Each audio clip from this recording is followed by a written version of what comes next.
సంజన గారి గేమ్‌ని అబ్జర్వ్ చేస్తే నామినేషన్‌లో లేనప్పుడు ఒక విధంగా, నామినేట్ అయినప్పుడు ఒక విధంగా బిహేవ్ చేస్తది. మీరు క్లోజ్‌గా అబ్జర్వ్ చేయండి.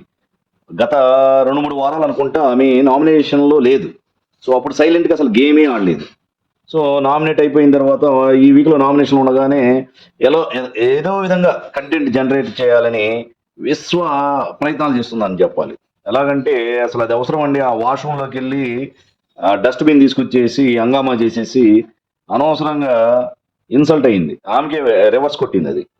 అసలు ఆమె అసలు యాక్చువల్‌గా అది ఆహ్, కెప్టెన్స్ వాడాల్సిన వాష్‌రూమ్.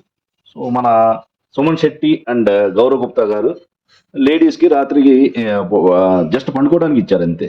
సో, అలాంటిది లోపలికెళ్ళిపోయి ఆ డస్ట్‌బిన్ తీసుకొచ్చేసి దివ్య గారి మీద అనవసరంగా ఆవేశపడటం. తర్వాత కెప్టెన్స్ అయిన మన సుమన్ శెట్టి గారు అండ్ గౌరవ్ గుప్తా గారు ఒక రేంజ్‌లో సో, ఆమెను అడ్డుకున్నారు. సో, దానికి ఏం చెప్పాలో అర్థం కాలేదు ఆమెకి. మన సంజన గారికి. ఇది కంటెంట్ జనరేట్ చేయటం కోసమే. కంటెంట్ కోసమే. ఎందుకు బికాజ్ ఆమె నామినేషన్‌లో ఉంది గదా!